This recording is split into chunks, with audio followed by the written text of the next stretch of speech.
Next देखो, next reaction हमारी क्लेंसन condensation. ठीक है, क्लेंसन कंडेंसेशन भी हमारा सिमिलर है किससे, एल्डोल कंडेंसेशन से।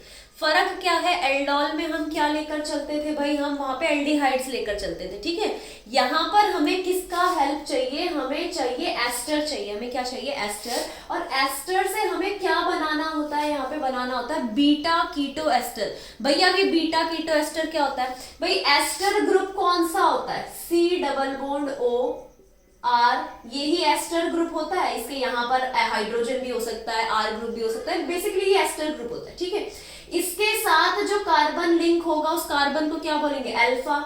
इसके साथ जो कार्बन लिंक होगा उसको हम क्या बोलेंगे, बीटा। और अगर इसके ऊपर क्या है, C double bond O, ketone है सिंस, तो यहाँ पे कौन सा ग्रुप होना चाहिए, कोई एल्काइल ग्रुप होना चाहिए। ठीक है, तो इस तरीके का जो कंपाउंड बनता है उस कंपाउंड को हम क्या बोलते हैं, बीटा कीटो एस्टर बोलते हैं। क्या बोलते हैं भाई, बीटा कीटो एस्टर। देखो इतनी आसान है ना इसकी मैकेनिज्म, तो हद आसान है। ठीक है, बस आपको पता ये होना चाहिए कि भाई क्लेंसन कंडेंसेशन में होता क्या है, क्या लेकर चलते हैं हम, लेकर चलेंगे एस्टर।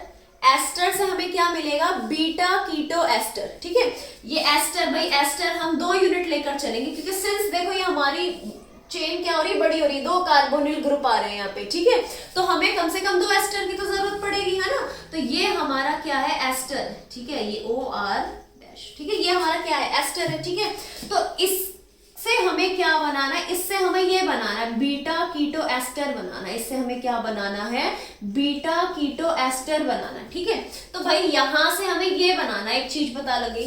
दूसरी चीज भाई किसकी मदद से, किसकी मदद से भाई, आप कोई भी बेस लोगे, जैसे यहाँ पर बेस यूज किया गया है इथेनॉल, यहाँ क्या बेस किया गया है, यूज इथेनॉल। और दूसरे स्टेप में आपको क्या कराना है भाई, हाइड्रोलिसिस करवाना है। दूसरे स्टेप में आपको क्या कराना है, हाइड्रोलिसिस। अच्छा, अब ये भाई ये मत सोचना कि इथेनॉल, तो भाई हमने इथेनॉल क्या पढ़ा है, इथेनॉल तो एसिडिक प्रॉपर्टी होती है, alcohols are acidic, however they are so weak acids but they are acid, हमने ऐसा पढ़ा है ना।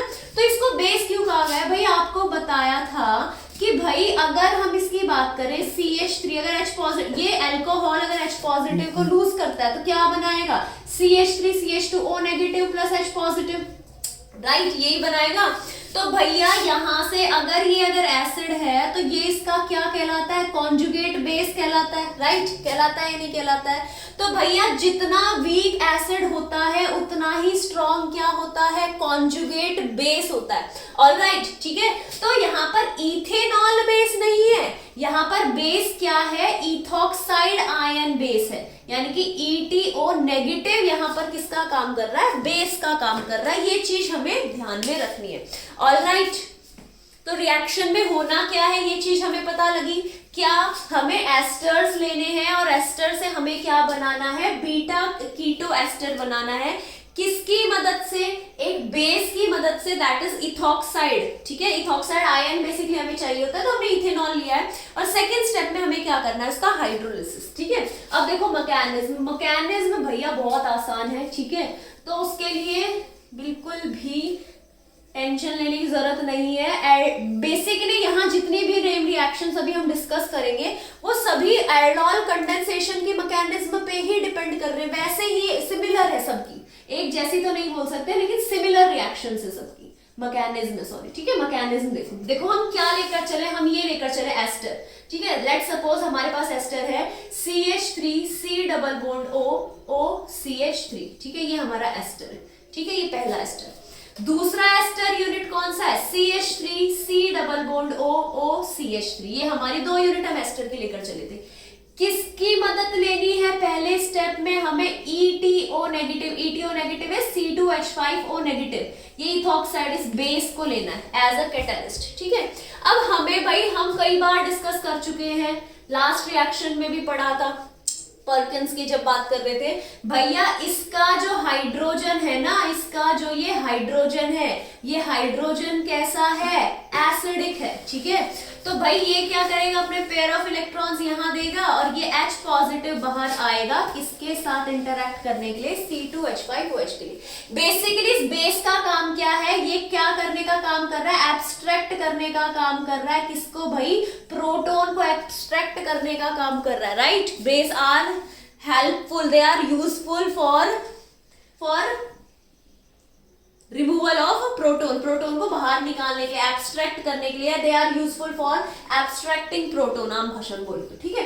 तो भैया क्या होगा, अब हमें पता है ये कार्बोनिल ग्रुप में ऑक्सीजन कैसा है, पार्शियली नेगेटिव चार्ज, और ये कार्बन कैसा है, पार्शियली पॉजिटिव चार्ज। तो जैसे ही ये H पॉजिटिव यहां से हटा, जैसे ही H पॉजिटिव से हटा, तो भाई क्या जनरेट हो गया, क्या जनरेट हो गया यहाँ पर, CH2 के ऊपर नेगेटिव चार्ज, ये C डबल बॉन्ड OCH3, ये एज इट इज, ठीक है।